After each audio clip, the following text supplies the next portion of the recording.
ഈ തലപ്പാവ് എന്ന് പറയുന്ന സിനിമ മധു ആലോചിക്കുന്ന സമയം തൊട്ട് നമ്മൾ തമ്മിൽ അതിനെക്കുറിച്ച് സംസാരിച്ചിട്ടുണ്ട്.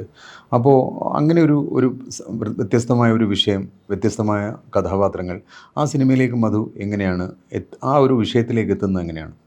ഞാൻ മത്തായി ചാക്കോയുടെ ഇലക്ഷൻ ക്യാമ്പയിനുമായി ബന്ധപ്പെട്ടുകൊണ്ട് കോഴഞ്ചേരി ഭാഗത്ത് സഞ്ചരിക്കുന്നുണ്ട്. അപ്പം എനിക്ക് അവിടെ നിന്നൊരു രസം തോന്നിയെന്ന് വെച്ച് കഴിഞ്ഞാൽ അതൊരു വർഗീസിൻ്റെ നാടും കൂടെയാണ് നമ്മൾ. അപ്പോൾ വർഗീസ് അങ്ങോട്ട് വന്ന് മൈഗ്രേറ്റ് ചെയ്ത് അവിടെ താമസിക്കുന്ന കാലമാണ്, അവിടെ താമസിച്ചിരുന്ന ആളാണ്. അപ്പോൾ ഓട്ടോമാറ്റിക്കായിട്ട് ഒരു വിപ്ലവ നായകൻ എന്ന പറയുന്ന ഒരു മനുഷ്യൻ നിന്ന് പോയിട്ടുള്ള സാധാരണ മനുഷ്യന്മാർക്ക് വേണ്ടിയിട്ട് ജീവിതം ഹോമിച്ച ഒരു വ്യക്തി നിന്ന ഒരു നാട്ടിൽ ഇലക്ഷൻ നടക്കുന്ന സമയത്ത് അത് കണ്ടിന്യൂസ് ആയിട്ട് കോൺഗ്രസ് ഓറിയൻറ്റഡായി മാറുന്ന ഒരു കാഴ്ച നമ്മൾ കാണുന്നുണ്ടല്ലോ. മത്തായിച്ചാക്ക് അവിടെ പക്ഷേ ആ ഇലക്ഷന് നിന്ന് മത്തായിച്ചാക്ക് ജയിക്കുകയും പക്ഷേ പുള്ളി കുറച്ചാൾ കഴിയുമ്പോൾ വരികയും ചെയ്യും. അപ്പോൾ ആ സമയത്ത് ഞാൻ ആ വഴിയിലൂടെ കുറേ സഞ്ചരിച്ചിരുന്നു. അപ്പോഴാണ് എനിക്ക് ഈ അങ്ങനൊരു ലെവലിൽ നിന്നുകൊണ്ടാണ് ഞാൻ വർഗീസിനെ കാണാൻ തുടങ്ങുന്നത്. ആ നാട്ടിൽ നിന്നുകൊണ്ടാണെന്ന് നമ്മളത് രീതിയിലൊരു സിനിമയുടെ വഴിയിലേക്ക് അത് സഞ്ചരിക്കുകയും ആ സിനിമ എഴുതുകയൊക്കെ ചെയ്തു.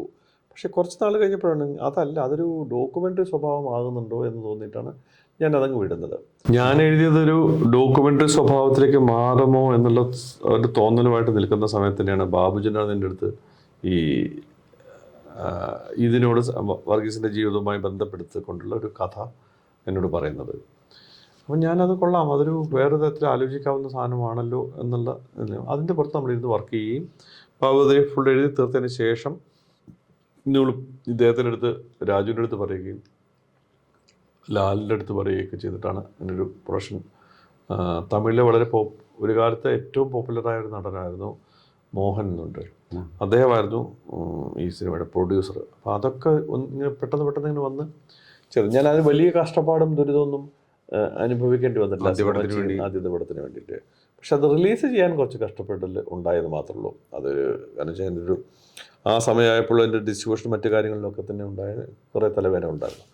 അത് നമ്മുടെ ഒരു പിടിപ്പുകേട് അല്ലെങ്കിൽ അറിവില്ലായ്മ എന്നൊക്കെ ഉള്ളത് വേണമെങ്കിൽ പറയാമെന്നുള്ളതാണ്. കാരണം ഈ കച്ചവടം നടത്തുന്നത് നമ്മളല്ലല്ലോ, വേറെ ആൾക്കാരാണല്ലോ. അപ്പോൾ അതിൻ്റെ ഒരു സാധ്യതകളായിരുന്നു ഉള്ളത്. ഒരു വലിയ കമ്പനി ആ പടം ഔട്ട് റേറ്റിന് ചോദിച്ചപ്പോൾ നമ്മൾ കൊടുക്കാതിരിക്കുകയൊക്കെ ചെയ്തു എന്നുള്ളതാണ്. അതൊക്കെ വേറെ തമാശയാണ് പോട്ടെ.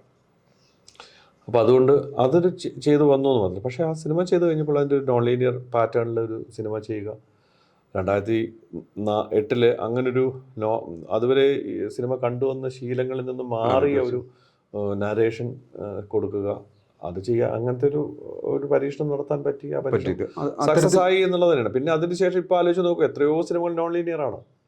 2008 ഈ സിനിമ ചെയ്യുമ്പോൾ ആൾക്കാരുടെ ചോദിച്ചു ഇതെന്താ ഇങ്ങനെ എന്ന് ചോദിച്ചിട്ടുള്ള ആൾക്കാർ 2010 കഴിഞ്ഞപ്പോൾ മുതൽ നോൺ ലീനിയർ ഒരു പാറ്റേണിൽ പല വിദേശ സിനിമകളും അതിന് മുമ്പ് വന്നിട്ടുണ്ട്. പക്ഷെ അത് മലയാളിക്ക് അതൊരു പുതിയ നമ്മുടെ ശീലങ്ങൾ നമുക്ക് കണ്ടുപരിചയം. അടൂർ സാറിന്റെ അനന്തരം സിനിമ, അപ്പൊ അങ്ങനെയുള്ള ചില ക്രാഫ്റ്റിൽ നടത്തുന്ന ചില പരീക്ഷണങ്ങൾ പെട്ടെന്ന്, പക്ഷെ അത് മറ്റ് പുരസ്കാരങ്ങളുടെ കാര്യത്തിലൊക്കെ വളരെ ശ്രദ്ധിക്കപ്പെട്ട സിനിമയായിട്ട് നമുക്ക് അതിന്റെ കൂടെ എന്നെ സംബന്ധിച്ചിടത്തോളം ഡെബ്യൂ ഡയറക്ടറുടെ അവാർഡ് കിട്ടി, ആക്ടർക്ക് അവാർഡ് കിട്ടി, അങ്ങനെ ഒത്തിരി കാര്യങ്ങളുണ്ടായിരുന്നു. കാരണം ഒരു സിനിമ നമ്മൾ പറയില്ലേ, ഒരു സിനിമ പബ്ലിക്കിൻ്റെ മുമ്പിലേക്ക് എത്തിക്കഴിഞ്ഞാൽ ആ പബ്ലിക് അതിനെക്കുറിച്ച്, ആ സിനിമയെക്കുറിച്ച് സംസാരിക്കുന്നുണ്ടോ, അത് ഇപ്പോഴും നിലനിൽക്കുന്നുണ്ടോ എന്നുള്ളതാണ് ഒരു സിനിമയുടെ ആയുസ് എന്ന് പറയുന്നത്. അപ്പം ഞാൻ ആ കവട്ടത്തിൽ നോക്കുമ്പോൾ തലപ്പാവിനെ കുറിച്ച് എന്നും ഒരാളെങ്കിലും നമ്മളോട് തലപ്പാവിനെ കുറിച്ച് എൻ്റെ 2 സിനിമകളെ കുറിച്ചാണ് എന്നും, ഒഴിമുറിയെ കുറിച്ചും തലപ്പാവിനെ കുറിച്ച് ചോദിക്കാൻ തുടങ്ങായിരുന്നു. 2 സിനിമകളുമാണ് എന്നും എപ്പോഴും. ഇന്ന് രാവിലെയും എൻ്റെ അടുത്ത് ഞാനൊരു മനോരമ ഓൺലൈനിലൊരു 2 പിള്ളേർ വന്നിട്ട് കാര്യങ്ങൾ പറഞ്ഞ കൂട്ടത്തിൽ അവർ ഈ 2 സിനിമകളെ കുറിച്ചാണ് ഏറ്റവും കൂടുതൽ. ഈ ഒഴിമുറുകി സിനിമ ജയമോഹൻ എഴുതുന്നു. ആ സിനിമയും വളരെ വ്യത്യസ്തമായ രീതിയിലുള്ള ഒരു ക്രാഫ്റ്റ് ആ തരത്തിൽ കൊണ്ടുവന്ന ഒരു സിനിമയാണ്. ആ സിനിമ വളരെ ശ്രദ്ധിക്കപ്പെടുകയും ചെയ്തു. ആ സിനിമയുടെ ഒരു തുടക്കം എങ്ങനെയായിരുന്നു? അത് ശരിക്കും പറഞ്ഞാൽ അതിന് ഞാൻ നന്ദി പറയുന്നത് ശ്രീനിവാസൻ എന്ന് പറയുന്ന ആക്ടറോടാണ്. കാരണം ശ്രീനേട്ടൻ്റെ പിന്നെ തലപ്പാവ് കഴിഞ്ഞതിന് ശേഷം ശ്രീനേട്ടൻ്റെ പ്രൊഡ്യൂസേഴ്സ് ഉണ്ടായിരുന്നു, പാസഞ്ചറിൻ്റെയൊക്കെ പ്രൊഡ്യൂസർ ദേവൻ്റെ അടുത്ത് വന്നിട്ട് പറഞ്ഞു ശ്രീനിവാസിന് വേണ്ടി ഒരു സബ്ജക്റ്റ് ആലോചിക്കണം, ശ്രീനിവാസൻ സിനിമ ചെയ്യുന്നത്. അങ്ങനെ ഞാൻ ശ്രീനേട്ടൻ്റെ പോയി സംസാരിക്കുകയൊക്കെ ചെയ്തു. ശ്രീനേട്ടനായിട്ട് പല കഥകളും, ശ്രീനേട്ടന് ആദ്യം പല കഥകളും ആലോചിക്കാമെന്ന് പറഞ്ഞു. അങ്ങനെ ആലോചിച്ചൊന്നും വർക്കൗട്ട് ആകാതിരിക്കും. 1-2 സാധനങ്ങൾ നമ്മൾ എഴുതാൻ ശ്രമിക്കുകയും അതിലൊരെണ്ണം എഴുതുകയും ചെയ്തിട്ട് നമ്മളത് എന്തിനാണ് ഈ സിനിമ ചെയ്യുന്നതെന്ന് ഒരേ സമയം രണ്ടുപേരും ചോദിച്ചങ്ങ് കളഞ്ഞതുമാണ്. ഞാനും ശ്രീനേട്ടനും ഒരേ സമയത്ത് തന്നെയാണ് ഒരു വ്യത്യാസമില്ലാതെ ഇതെന്തിനാണ് ഈ സിനിമ ചെയ്യുന്നത് എന്ന്, ഇതെന്തിനാണ് ചെയ്യുന്നത് എന്ന് പുള്ളിയും ഞാൻ ഒരേ സമയത്ത് ചോദിച്ചു. വായിച്ചു നോക്കിക്കൊണ്ടിരുന്നപ്പോൾ കളഞ്ഞു അത്.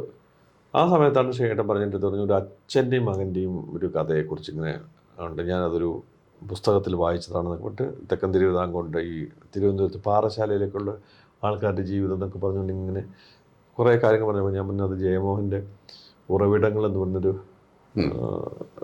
കഥയാണത്, കഥയല്ല അല്ല ജീവിതമാണത്. ഞാൻ അതിന് മുമ്പ് ജേക്കബ് എബ്രഹാമിൻ്റെ ഒരു പുസ്തക പ്രകാശനവുമായി ബന്ധപ്പെട്ടുകൊണ്ട് പുള്ളി ഇവിടെ വന്ന കാലത്ത് ഞാൻ പരിചയപ്പെട്ടിട്ടുണ്ടായിരുന്നത്. അപ്പോൾ എനിക്ക് അറിയാം പുള്ളി.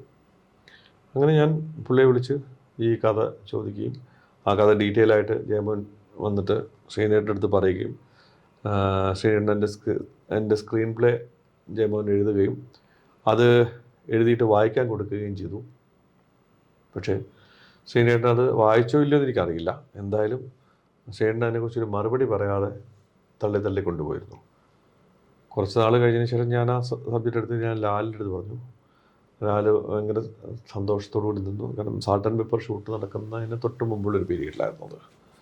അപ്പം അങ്ങനെ ഡിഫറെൻ്റ് ആയിട്ട് സാധനം ചെയ്യാമെന്ന് പറഞ്ഞ് പുള്ളിയോട് പറഞ്ഞ് പുള്ളി അങ്ങ് ചെയ്യാൻ നിൽക്കുകയും ചെയ്തു. അത് ചെയ്യുന്നു. അപ്പോൾ ശ്രീനേട്ടൻ പിന്നീട് പറഞ്ഞു, ആ സ്ക്രിപ്റ്റ് വായിച്ചു കഴിഞ്ഞാൽ അത് സിനിമ ചെയ്യാൻ പറ്റുമെന്ന് അവന് മാത്രമേ തോന്നിയിട്ടുള്ളൂ. പിന്നെ അത് 100% ലിറ്റററി പീസായിരുന്നു. ജയമോഹൻ എഴുതിയിട്ടില്ല, ഒരു അസാധ്യമായ ലിറ്ററേച്ചറാണത്. അതിനകത്തൊരു സ്ക്രീൻ പ്ലേ ഉണ്ട് എന്നുള്ളത് നമ്മൾ ഉണ്ടാക്കുന്നത് തന്നെയാണത്. സിനിമയ്ക്ക് വേണ്ടി ആക്കി മാറ്റുന്നത് നമ്മുടെ ഒരു ഇതായിരുന്നു. ആ ഒരു രീതിയിലാണത് പുള്ളി എഴുതി വെച്ചിരുന്നത്. അപ്പോൾ അതിനകത്തുനിന്ന് സിനിമ ഉണ്ടാക്കാൻ പറ്റുമോ എന്നുള്ളത് കൺവെൻഷണൽ സിനിമയുടെ ഒരു നരേറ്റീവ് സ്ക്രിപ്റ്റ് അല്ലായിരുന്നു ജയമോഹൻ എഴുതിയതെന്നുള്ള. കാരണം അത് പരിപൂർണമായിട്ടൊരു ലിറ്റററി പീസാണ്. നമ്മൾ വെറുതെ ആലോചിച്ച് നോക്കി പറഞ്ഞു കഴിഞ്ഞപ്പം ഈ അതിനകത്തിൻ്റെ ഒരു സീനിൽ ഈ കാളിപ്പിള്ളയുടെ ഒരു ബ്ലീഡിങ് സംഭവിച്ചിട്ട് അത് മുഴുവൻ കിടക്കുന്ന മുറിയിലെ കട്ടിലിൻ്റെ താഴെ ഒഴുകിയ രക്തം മുഴുവൻ അവിടുന്ന് ഓവറ വഴി ചാലിലേക്ക് ഒഴുകി ചാല് മുഴുവൻ ആ പ്രദേശം മുഴുവൻ രക്തത്തിൻ്റെ വാടയുണ്ടായിരുന്നു എന്ന് പറയുന്നത് നമ്മൾ സിനിമ ആലോചിക്കുമ്പോൾ സിനിമയ്ക്കകത്ത് പറ്റുന്ന സാധനമല്ല. ആലോചിച്ചാൽ ഭയങ്കര രസകരമാണ്, പക്ഷേ അതൊരിക്കലും സിനിമാറ്റിക് അല്ല. അപ്പം എന്ത് പറഞ്ഞതുപോലത്തെ ഒരു ഒരു ഒരു നരേഷൻ ആ സ്ക്രിപ്റ്റിലുണ്ടായിരുന്നുള്ളൂ. പക്ഷെ നമ്മളത് സിനിമയുടെ ഒരു സ്വഭാവത്തിലേക്ക് മാറ്റുകയാണല്ലോ. പക്ഷെ ഓഫ് കോഴ്സ് അതിൻ്റെ ഒരു ആ വർഷത്തെ മികച്ച 2ാമത്തെ സിനിമയായി നമുക്ക് അവാർഡുകൾ കിട്ടുന്നു, ആക്ടേഴ്സിന് കിട്ടുന്നു, എല്ലാ തരത്തിലും അതിൻ്റെ ഒരു ബെനിഫിറ്റ്സ് ഉണ്ടാകുന്നുണ്ട്.